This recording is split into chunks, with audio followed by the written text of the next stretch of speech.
Hi, this is Cecelia from Tarot by Cecelia, and today is Wednesday, April 29th, 2020.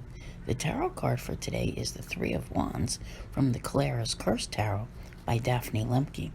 This is certainly a very timely card today as plans for the future begin to roll out all over the world. And that future certainly represents a world full of change.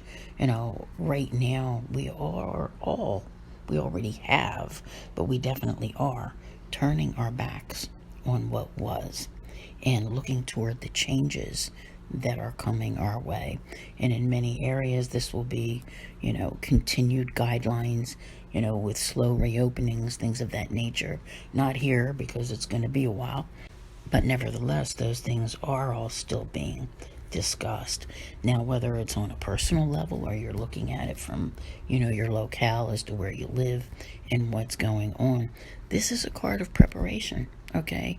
It's kind of like when you know what's coming and you see it coming toward you, what are you going to do about it? I always ask if your bags are packed, all right? Are you ready to board that ship? Very often, we see the ships out in the harbor and they're making their way to port.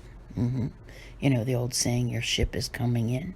It's out there. It's like it takes a couple of moons sometimes for it to come in. Now, we just had the new moon in Taurus, which was a very significant one, partly because the moon itself is exalted there. And many of you put forth some really spectacular intentions for things, change that you want to create in your life. It's on its way. That's what this card is telling you. There are all kinds of changes that are coming in.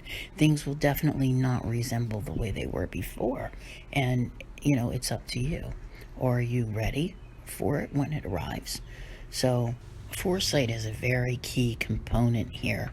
You don't want to be, let's see, where are we at here? We're still in April, but we're practically in May. So May, June, you don't want to be in June or July and realize that you didn't take all of the necessary steps to be ready for when this moment arrives. So there's some planning that's going on here. And I would say that if you are working on those changes, and you know what it is that you want to do, that you'll be ready when the timing is right. There's really not any other way that I can put it. This can be anything. Some of you are looking toward a new career. Some of you are wanting to move. Others are contemplating the idea, because we've also got Venus getting ready to retrograde, and they've been looking at relationships, the possibility of divorce, what steps need to be taken to make that happen. So there's all kinds of changes that people are planning on and all kinds of intentions that they set at this last new moon. But I'm telling you, it's drawing closer day by day. And you cannot just sit around and wait for it to happen. This is all about what you do to get ready for it. So whether you're planning or preparing, this is your moment. And make sure that you pack everything in an organized fashion. That's not real packing necessarily, but how you handle the things in your life to be ready for that moment, because it's coming. I want to thank you all very much for being here. I'll see you here again tomorrow, and as always, have a great day.